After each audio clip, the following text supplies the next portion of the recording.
राजकुमारी का विवाह एक भिखारी से क्यों हुआ? क्या यह उसके घमंड की सजा थी या किसी राजा की सोची समझी चाल? आखिर ऐसा क्या हुआ कि राजमहल की लाडली, ताज और गहनों से सजी राजकुमारी एक दिन फटेहाल भिखारी की पत्नी बन गई? बहुत पुराने समय की बात है। किसी बड़े राज्य में एक राजा हुआ करता था जिसकी एक ही लाडली बेटी थी। रूप में तो बेजोड़ सुंदर, पर स्वभाव से बड़ी ही घमंडी और नखरीली राजकुमारी को कोई भी युवक पसंद नहीं आता था। जो भी उसका हाथ मांगने आता उसमें वह कोई न कोई कमी निकाल देती। राजा अपनी बेटी की इस आदत से दिन ब दिन परेशान रहने लगा। आखिर एक दिन उसने ठान लिया, अब की बार इस लड़की का स्वयंवर ही रचाया जाएगा। उसने दूर दूर के राजाओं, राजकुमारों और वीरों को आमंत्रण भेजा। स्वयंवर के दिन राजमहल का प्रांगण सजा दिया गया और सभी मेहमानों को उनकी हैसियत के मुताबिक आसनों पर बैठाया गया। सबकी निगाह बस उस घमंडी रूप सुंदरी राजकुमारी के आने की प्रतीक्षा में थी। जब सभा में सब कुछ तैयार हो गया तो राजा ने अपनी बेटी को बुलवाया। राजकुमारी बड़ी अकड़ और अदा के साथ सभा में आई।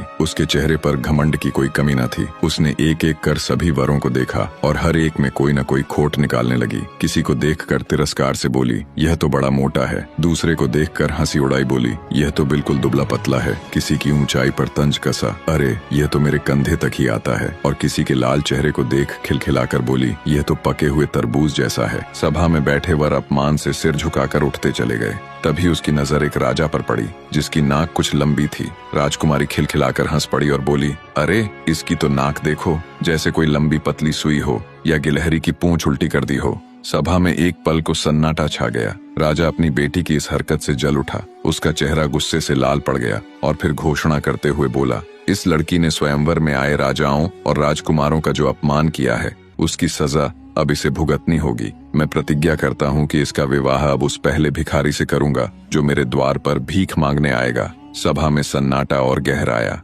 राजा ने मेहमानों से क्षमा मांगी और उन्हें आदर पूर्वक विदा किया। कुछ ही दिनों बाद एक भिखारी गायक राजमहल के सामने अपने रूखे स्वर में गाना गाते हुए भीख मांगने आया। राजा ने जब उसका गीत सुना तो उसे तत्क्षण भीतर बुलवा लाया। भिखारी मैले कुचैले वस्त्रों में था, पर उसकी आंखों में आत्मविश्वास झलकता था। जैसे ही वह राजा के सामने पहुंचा, राजा ने कहा, मुझे तुम्हारा गीत बहुत भाया है। मैं तुम्हें इनाम नहीं, अपनी बेटी उपहार में देता हूँ। आज से तुम ही मेरे जामाता हो। इतना सुनते ही राजकुमारी जैसे पत्थर हो गई। वह आंसू बहाते हुए पिता के पैरों में गिर पड़ी। गिड़गिड़ाकर बोली, पिताजी मुझ पर दया कीजिए। पर राजा ने उसकी एक न सुनी और उसी क्षण राजकुमारी का ब्याह भिखारी से कर दिया गया। विवाह के बाद राजा बोला, स्वयंवर के दिन मैंने जो वचन लिया था आज वह पूर्ण हुआ। तू अब इस भिखारी की पत्नी है और भिखारी की पत्नी इस राजमहल में नहीं रह सकती।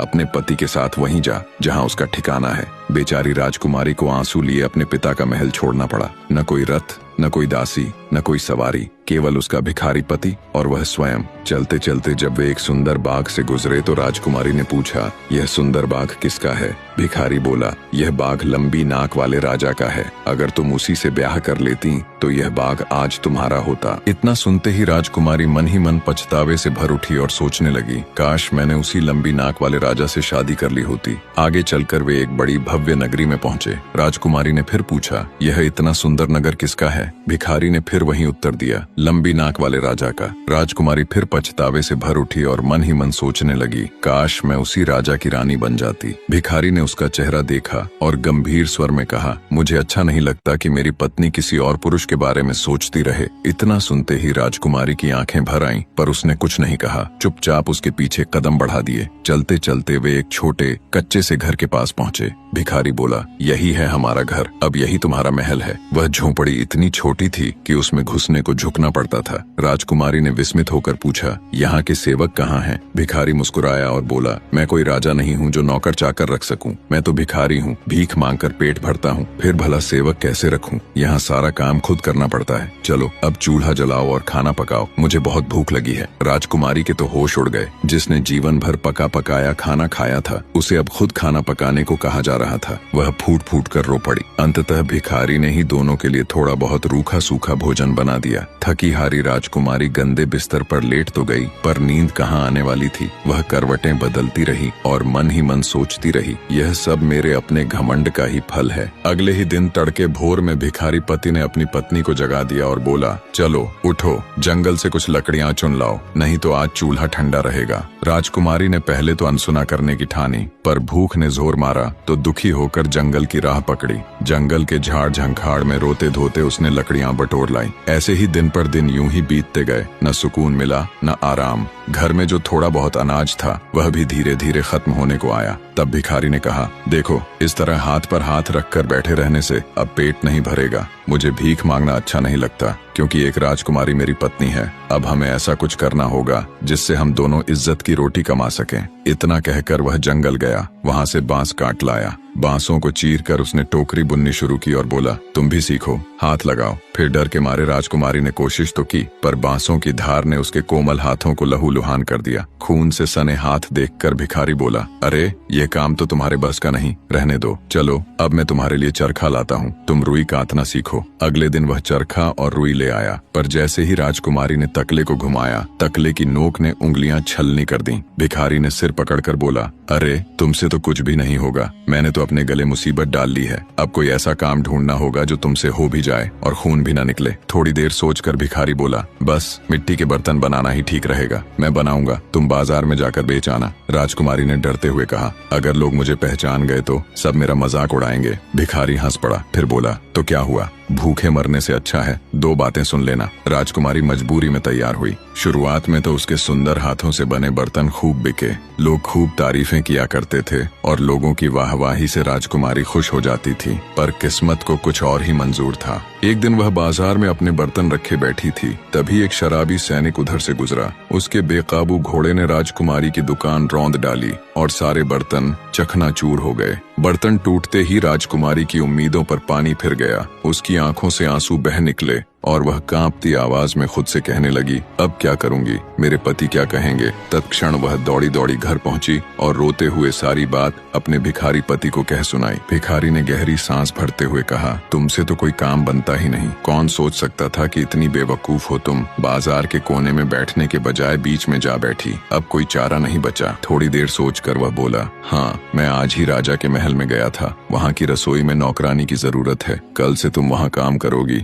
वहाँ कम से कम पेट भर खाना तो मिलेगा। बेबस राजकुमारी के पास और कोई रास्ता नहीं था। अब जो कभी किसी राज्य की राजकुमारी कहलाती थी, वह अब राजा की रसोई में नौकरानी बन गई। वह बर्तन मांजती, फर्श धोती और दूसरों के झूठे बर्तन संभालती। दिन के अंत में उसे जो बचा खुचा खाना मिलता, उसी को लेकर वह घर लौटती और अपने पति के साथ बांटकर खाती। इसी बीच एक दिन महल में बड़ी हलचल हुई। राजा का बड़ा बेटा ब्याह रचाने जा रहा था। सारा महल ढोल नगाड़ों से गूंज उठा। गलियारे सजावट से झिलमिला रहे थे। राजकुमारी रसोई की खिड़की से झांकने लगी। उसका दिल दुख से भर गया और वह मन ही मन कहने लगी, कभी मैं भी ऐसी ही सजी धजी दुल्हन बनने का सपना देखती थी, लेकिन अपने घमंड के कारण आज यह हाल है। उसी दिन रसोई के नौकरों ने जश्न का बचा हुआ स्वादिष्ट खाना उसे दिया। उसने सोचा, घर जाकर पति के साथ खाऊंगी, और सब खाना एक टोकरी में रख लिया। वह दरवाजे से बाहर निकल ही रही थी कि तभी सामने से सजा धजा दूल्हा आ रहा था। दूल्हे ने उसे देखा। उसकी सादगी भरी सुंदरता पर उसकी नजर ठहर गई। वह आगे बढ़ा, उसका हाथ थाम लिया और मुस्कुराते हुए बोला, आओ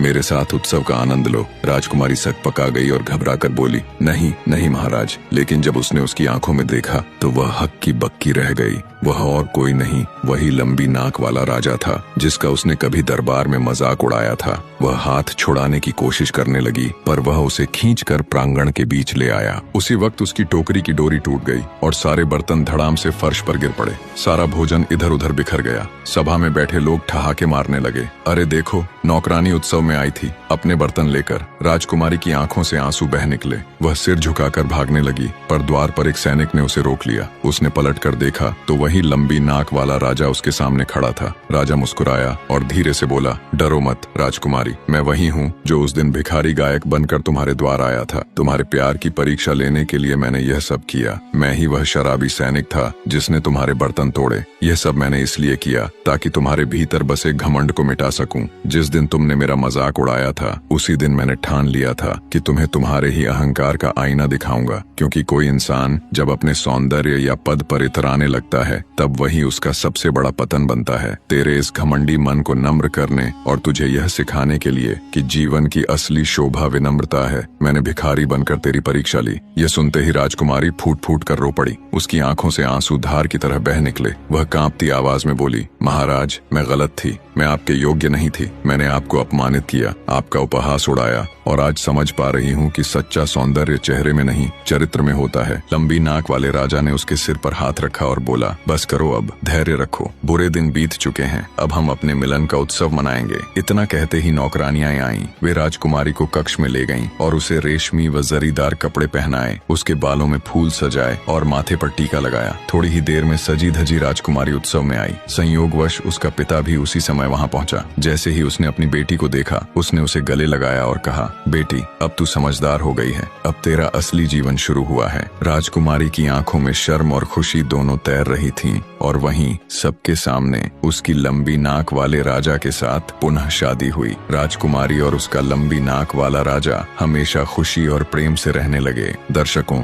निष्कर्ष और सीख कहने को अब ज्यादा कुछ नहीं बचा, क्योंकि इसकी असली सीख तो पहले ही लंबी नाक वाले राजा और राजकुमारी के उन शब्दों में मिल गई थी। फिर भी दो बातें अंत में छोड़ रहा हूँ। पहली, घमंड चाहे कितना भी ऊंचा क्यों न हो, वक्त उसे झुका ही देता है। और दूसरी, जवानी में रूप रंग की सुंदरता चाहे कितनी भी क्यों न हो, वह समय के साथ ढल जाती है। लेकिन इंसान का अच्छा स्वभाव और सच्चा चरित्र वही है जो वक्त के साथ और भी ज्यादा चमकता है। क्या आप मानते हैं कि वक्त हर घमंडी को झुका देता है, या आपके जीवन में भी कभी ऐसा पल आया है जब अहंकार टूटकर सीख बन गया हो? कमेंट में अपना विचार जरूर लिखिए। अगर ये कहानी दिल को छू गई हो तो वीडियो को लाइक करें और शेयर करें, ताकि ये सीख औरों तक भी पहुंचे।